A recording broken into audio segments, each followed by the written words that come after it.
पांच फ्रेंड्स अपनी वाइफ से छुपकर अफेयर करने के लिए एक फ्लैट लेते हैं, पर एक सुबह वहां पर एक लड़की की डेड बॉडी मिली। फ्लैट लॉक था, इसका मतलब पांच फ्रेंड्स में से किसी ने किया हुआ था। इस मिस्ट्री के पीछे बहुत सारे राज दफन थे। हेलो फ्रेंड्स, आज मैं आपको द लॉफ्ट 2014 की एक Hollywood mystery thriller movie explain करने वाला हूँ। ये पूरी मूवी बहुत ट्विस्ट एंड टर्न्स के साथ आती है, तो अंत तक इस वीडियो को जरूर देखिएगा। अगर आपको वीडियो अच्छा लगता है तो प्लीज लाइक और कमेंट जरूर कर दीजिए। बिना किसी देरी के एक्सप्लेनेशन स्टार्ट करते हैं। मूवी स्टार्ट होती है और एक आदमी को हम बिल्डिंग के ऊपर से नीचे गिरता हुआ देख सकते हैं। अब ये सब कैसे हुआ था इसके बारे में पता चलेगा। नेक्स्ट सीन में पुलिस स्टेशन में हम विंसेंट को देखते हैं। एक लड़की के मर्डर के चार्ज में उसे बुलाया गया था। वो पुलिस को बताने की कोशिश कर रहा था कि ये सब सेटअप था, मुझे फ्रेम किया जा रहा है, पर पुलिस उसकी बात मानने नहीं वाले थे।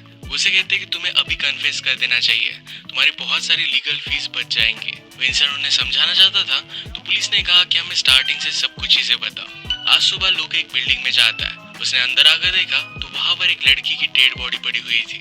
सुबह विंसेंट घर पर अकेला ही था क्योंकि उसकी वाइफ बच्चों को लेकर किसी और सिटी में गई थी। लड़की की डेड बॉडी देखकर लुक डर गया और विंसेंट को उसने कॉल लगाया। इस लड़की को देखकर विंसेंट भी शॉक हो गया।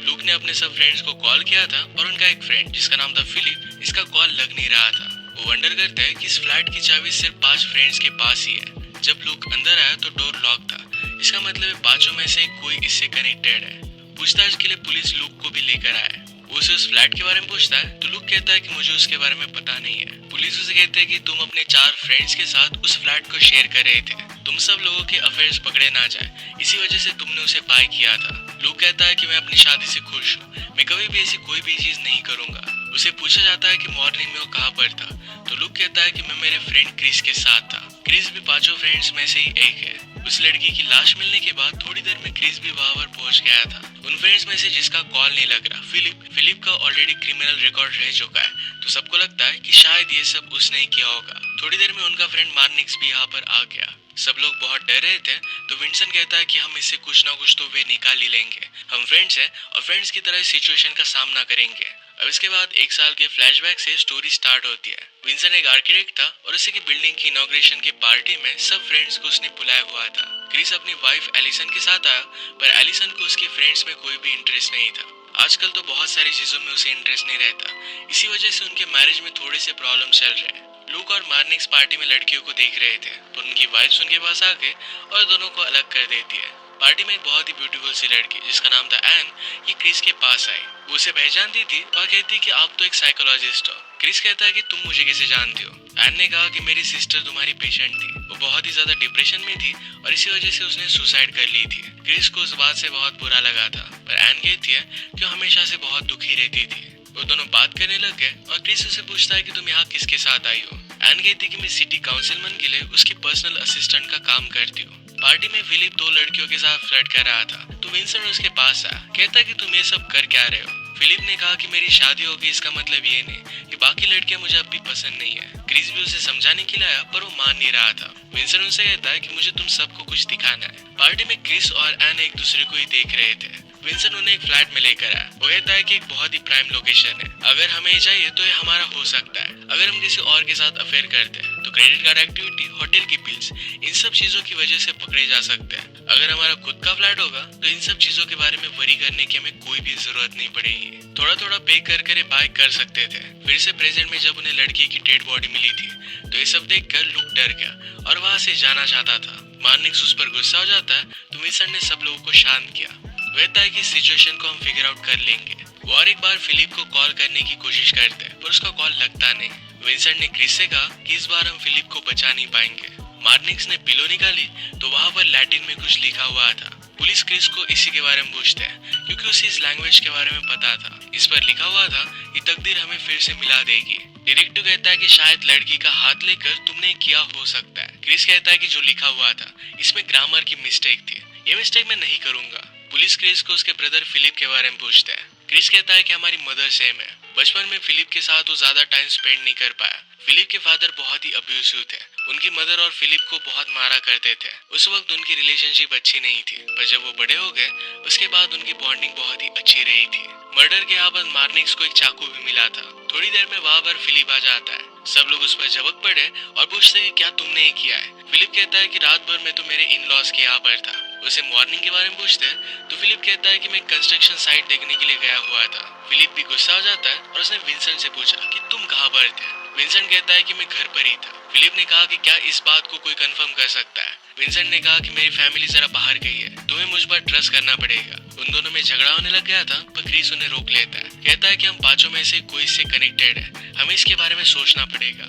फिर से पास में हम फिलिप की शादी देखते हैं। उसके फादर इन लॉ का कंस्ट्रक्शन का बिजनेस था और सिटी काउंसिलमैन उनके फ्रेंड थे। इसी वजह से सारे कॉन्ट्रैक्ट उन्हें ही मिलते थे। सब फ्रेंड्स डिस्कस कर रहे थे कि अब फिलिप भी अमीर बन जाएगा। इसी पार्टी में सिटी काउंसिलमैन के साथ एन फिर से वहाँ पर आई हुई थी। As a wedding gift Vincent ने फिलिप को फ्लैट की चाबी दी। ऐसे उसने सिर्फ 5 ही कीज बनवाई हुई थी। अगर इसे और एक की बनवानी होगी तो उसके लिए स्पेशल कोड्स लगेंगे जो विंसेंट की तिजोरी में बंद है। सब लोग एक की ले लेते हैं पर सिर्फ क्रिस ने की नहीं ली। वो कहता है कि इन सब चीजों में मैं इंटरेस्टेड नहीं हूँ। विंसेंट ने कहा कि हमारे सीक्रेट के बारे में किसी को भी पता नहीं चलना चाहिए। विंसेंट पार्टी में फिलिप की सिस्टर जो को नोटिस करता है। उसे वो बहुत ही अच्छी लगती है पर फिलिप ने उसे वार्न किया कि उसके आसपास भी वो ना जाए। मार्निक्स कंटिन्यूअसली जो का नाम लेकर फिलिप को चिढ़ा रहा था तो फिलिप उसे हर्ट कर देता है। ये चीज उसके फादर इन लॉ ने देखी और वो ऑलरेडी उसे पसंद नहीं करते थे। पार्टी से बाहर आते हुए क्रिस ने एन को देखा। क्रिस ने कहा कि तुम वीकेंड के साथ भी सिटी काउंसिलमैन के साथ इन पार्टी में आती हो, तुम तो बहुत ही डेडिकेटेड पर्सनल सेक्रेटरी हो। उसे पूछता है कि क्या तुम्हारे और उसके बीच में कुछ चल रहा है। एन कहती कि मुझे हमेशा गलत आदमियों से प्यार हो जाता है। काउंसिलमैन उसे पास तो चाहता था पर इम्पोर्टेंट मीटिंग्स के वक्त उसे बाहर निकाल देता था। क्रिस कहता है कि तुम उसे खुद को इस तरीके से यूज क्यों करने देती हो।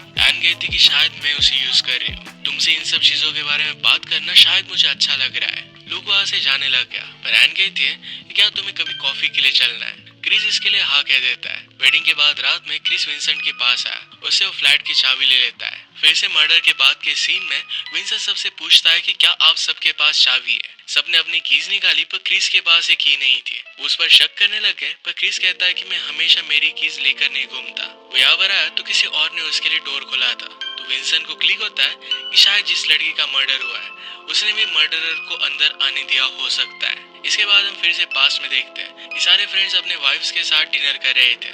विंसेंट की वाइफ अपने बॉस के बारे में स्टोरी बता रही थी। कोई अफेयर कर रहा था और फिर वो पकड़ा गया। उसे अपने वाइफ को बहुत ज्यादा पैसे पे करने पड़े। मार्निक्स ड्रंक हो जाता है और कहता है कि तुम्हारे बॉस को जरा स्मार्ट बनना चाहिए था। उनके फ्लैट के बारे में एग्जाम्पल देने वाला था तभी लूक उसे गिरा देता है। लूक की वाइफ को उस पर शक जाता है। वो कहती कि मैं बहुत सारी चीजें टॉलरेट कर सकती हूँ पर तुम किसी और से प्यार करो ये मैं टॉलरेट नहीं कर सकती।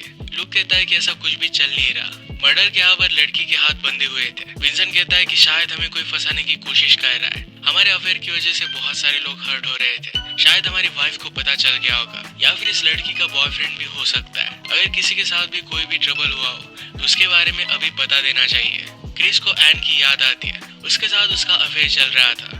उसे प्यार करने लग जाता है और उसे बात बोल देता है। एन कहती कि तुम तो अब तक मुझे जानते भी नहीं, हम सिर्फ थोड़ा सा टाइम एक साथ बिताते हैं, इसका कोई भी मीनिंग नहीं है। एन उसे कहती कि जिन लोगों से आप प्यार करते हो वही आपको हर्ट कर सकते हैं। क्रिस बहुत ही सिंसियर था और फिर से उसे आई लव यू कहता है। एन कहती कि मैं एक सेक्स वर्कर हूँ, लोगों से पैसे लेकर उनके साथ रात बिताती हूँ। वो क्रिस को उसके फैमिली के पास वापस जाने के लिए कहती है। नेक्स्ट सीन में मार्निक्स की पूछताछ की जाती है। पुलिस उससे पूछते है कि तुम्हारी वाइफ तुम्हें डिवोर्स देने वाली है क्योंकि तुम्हारा अफेयर चल रहा था। क्या तुम लड़कियों को उसी फ्लैट में लेकर जाते थे? मार्निक्स कहता है कि फ्लैट का इससे कोई भी लेना देना नहीं है। मैं कन्वेंशन के लिए सैन डिएगो गया था और वहीं पर मेरा अफेयर हुआ था। वो इसके बारे में उसे और भी इंफॉर्मेशन देने के लिए कहते हैं। सैन डिएगो में विंसेंट, लूक और मार्निक्स गए हुए थे। वहाँ पर रात में बार में वो लड़कियों को देख रहे थे। थोड़ी देर में वहाँ पर फिलिप के फादर इन लॉ भी आ जाते हैं और किसी और लड़की के साथ थे। उनका अफेयर पकड़ा ना जाए इसी वजह से वो विंसेंट के पास आए। उसे कहते हैं कि मैं तुम्हें एक बहुत ही बड़ा कॉन्ट्रैक्ट दिलवा सकता हूँ पर तुम्हें सीक्रेसी रखनी पड़ेगी।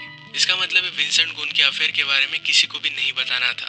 एक लड़की आकर उनसे बात करने लग गए। उसी के साथ उनकी फ्रेंड सारा भी वहाँ पर आई। ये सब मिलकर पूल के पास जाते हैं। सारा और विंसेंट एक दूसरे के साथ फ्लर्ट कर रहे थे। वो दोनों पूल में चले गए और सारा लुक को भी बुलाती है पर विंसेंट ने उसे जाने के लिए कहा। इसके बाद वो दोनों इंटीमेट हो गए। नेक्स्ट सीन में हमें पता चलता है कि सारा और विंसेंट का अफेयर कंटिन्यू हुआ था। सारा उससे प्यार करने लग गई थी पर विंसेंट उसे वैसे ही छोड़कर चला जाता है। जिस लड़की की डेड बॉडी मिली है ये सारा ही थी। लुक को वहाँ पर एक वाइन की बोतल मिलती है। उसे विंसेंट से कहा कि तुम यहाँ पर कल थे। विंसेंट सबको कल के बारे में बताने वाला था तभी उन्हें कॉल आता है। ये फ्लैट किसी ने सेल करने के लिए लिस्ट कर दिया था इस बात से वो बहुत ही डिस्टर्ब हो गए। ऐसा कर कौन सकता था? विंसेंट सब लोगों को बता देता है कि इस लड़की को पहचानता है। वो नहीं कहता है कि कल रात में उसके साथ तो था, पर मैं फिर चला गया था, ये सब मैंने नहीं किया। क्रिस कहता है कि फिर इस फ्लैट को सेल करने की कोशिश किसने की है। पास में हम देखते हैं कि एन अब क्रिस से बात नहीं कर रही थी, तो उसे अप्रोच करने का ट्राई करता है। सब कुछ पता चलने के बाद भी वो एन से प्यार कर रहा था। एन फिर भी उसे छोड़कर चली जाती है। विंसेंट के बारे में पता चलने के बाद फिलिप उस पर गुस्सा हो गया। उसे नाइफ लेकर वो मारना चाहता था, पर उसे रोक लेते हैं। पास में मार्निक्स के अफेयर के बारे में उसकी वाइफ को पता चल गया था, तो रोते रोते विंसेंट के पास गया। विंसेंट कहता है कि मैं उससे बात करूंगा, सब कुछ ठीक हो जाएगा। मर्डर के बाद विंसेंट कहता है कि हमें बॉडी का कुछ करना पड़ेगा। सारा हैंडकफ से बंधी हुई थी, तो विंसेंट कहता है कि फिलिप को इसका बहुत ही अच्छा एक्सपीरियंस है। एक्चुअल में एक रात फिलिप ने एक लड़की को किडनैप कर लिया था, हैंडकफ से उसे बांध दिया था। वो लड़की एक सेक्स वर्कर थी, तो सारे फ्रेंड्स ने उसे छुड़वा लिया था। सब शांत होने के बाद लूक उनसे कहता है कि मैं सब कुछ रिकॉर्ड करता था। जब भी वो लोग फ्लैट पर जाते थे, तो उससे पहले वो रिकॉर्डिंग स्टार्ट कर देता। कल रात विंसेंट वहाँ पर जाने वाला है, इसके बारे में उसे पता नहीं था, इसी वजह से उसने रिकॉर्डिंग नहीं की थी। पास में एक चैरिटी की पार्टी थी। क्रिस अपनी वाइफ के साथ आया, पर उसकी वाइफ को उसमें कोई भी इंटरेस्ट नहीं था। इसी पार्टी में फिलिप के फादर इन लॉ और काउंसिलमैन भी आए हुए थे, और काउंसिलमैन के साथ एन भी आई थी। विंसेंट को पता चलता है कि फिलिप के फादर इन लॉ ने कॉन्ट्रैक्ट किसी और को दे दिया है। वो फादर इन लॉ की वाइफ के सामने जाकर उनसे बात करने लग गया। वो इनडायरेक्टली उन्हें धमकाता है कि उनके अफेयर के बारे में वो सबको बता देगा। पार्टी में फिलिप की सिस्टर भी आई हुई थी। उसकी एज कम है और लोग उसे अप्रोच करने का ट्राई कर रहे थे। ये बात फिलिप को अच्छी नहीं लगती। काउंसिलमैन क्रिस से बात करते हैं। उसे कहते हैं कि तुम्हारे फ्रेंड विंसेंट को जरा समझा दो, उसे फिलिप के फादर इन लॉ को इस तरीके से ब्लैकमेल नहीं करना चाहिए। क्रिस कहता है कि मुझे और एक चीज के बारे में बात करनी थी, तुम्हें एन को छोड़ देना चाहिए। वो कहते कि वो चॉइस एन की रहेगी। क्रिस कहता है कि वो एक्चुअल में मुझे लाइक करती है। जाते जाते काउंसिलमैन उसे कहकर गए कि तुम्हारे लिए कोई और पे कर रहा था। क्रिस ये बात एन से पूछता है, पर उसे नहीं बताती। पार्टी में फिलिप की सिस्टर जिनसे बात कर रही थी, उनसे फिलिप झगड़ा कर लेता है। यहाँ पर सारा भी पहुंच गए। वो अब उसे सिर्फ अपने लिए चाहती थी। विंसेंट उसके वाइफ को उनके बारे में नहीं बता रहा था, तो कहती कि मैं खुद जाकर उससे बात करूंगी। रास्ते में लूक उसे रोक लेता है और समझाने की कोशिश करता है। फिर से प्रेजेंट में विंसेंट को लगने लग गया कि शायद उनकी वाइफ को उनके बारे में सब कुछ पता चल गया था, और वही उन्हें फ्रेम करने की कोशिश कर रही है। अचानक से उसे चक्कर आने लग जाते हैं, तो हमें पता चलता है कि बाकी 4 फ्रेंड मिलकर विंसेंट को फ्रेम कर रहे थे। मॉर्निंग में जब वो फ्लैट पर आए थे, तो सारा ने खुदकुशी कर ली थी। लूक ने विंसेंट को छोड़कर सारे फ्रेंड्स को बुलाया हुआ था। वो जो भी रिकॉर्ड करता था, इस सब की रिकॉर्डिंग उसने उन्हें दिखाई। इन रिकॉर्डिंग से पता चलता है कि विंसेंट जब मार्निस की वाइफ को समझाने के लिए गया, तो उसके साथ भी उसने अफेयर किया था। फिलिप की सिस्टर के साथ भी उसका अफेयर चला था। लूक क्रिस को कहता है कि एन को पैसे विंसेंट ने दिए थे ताकि इस फ्लैट को बाय करे। ये सब पता चलने के बाद सब लोग बहुत ज्यादा गुस्सा हो गए थे। उन्होंने सारी चीजें सेटअप की ताकि लग सके कि वहाँ पर मर्डर हुआ है। इसके बाद उन्होंने विंसेंट को सारा के साथ कफ कर दिया और पुलिस को कॉल कर दिया। अब पुलिस को विंसेंट बताने की कोशिश कर रहा था कि उसे सेटअप किया गया है, पर पुलिस उस पर बिलीव नहीं करते। बाकी सब फ्रेंड्स को छोड़ देते हैं। पुलिस ऑफिसर क्रिस से कहती है सारा की डेथ स्लीपिंग पिल्स की वजह से नहीं हुई थी। अगर उसने पिल्स ली थी तो खुद को उसने कट क्यों किया। क्रिस को इस बात से बहुत बुरा लगता है और उसका शक लूक पर गया कि लूक को बदला क्यों लेना था। रात में क्रिस फ्लैट पर आ गया और थोड़ी देर में वहाँ पर लूक आ जाता है। क्रिस ने लूक से पूछा कि सारा की सुसाइड नोट कहाँ पर है। ये लूक ने क्रिस के पास दी थी, पर बाद में उसके जैकेट से उसने निकाल ली थी। क्रिस पूछता है कि तुमने ये सब किया क्यों। लूक ने कहा कि पहले सारा मुझ में इंटरेस्टेड थी, पर विंसेंट ने उसे मुझसे चुरा लिया। लूक ने सारा को विंसेंट के बारे में वार्न करने की कोशिश की थी, पर सारा ने उसकी बात नहीं मानी थी। कल रात विंसेंट के जाने के बाद लूक वहाँ पर गया। उसकी वाइन में एक स्लीपिंग पिल मिला देता है और उसके बाद उसने उसे ओवरडोज करा दिया। लूक कहता है कि सारा बहुत तकलीफ में थी, उसे सिर्फ फ्री करने का काम मैंने किया है। क्रिस उसे कहता है कि ओवरडोज के बाद भी सारा जिंदा थी। तुम अगर हमें भड़काते नहीं तो सारा अब भी जिंदा होती। सारा की व्रिस्ट कट करने का काम फिलिप ने किया था। तो लूक उसे कहता है कि तुम्हारा ब्रदर जेल में चला जाएगा, तुम इसके बारे में किसी को भी बता नहीं सकते।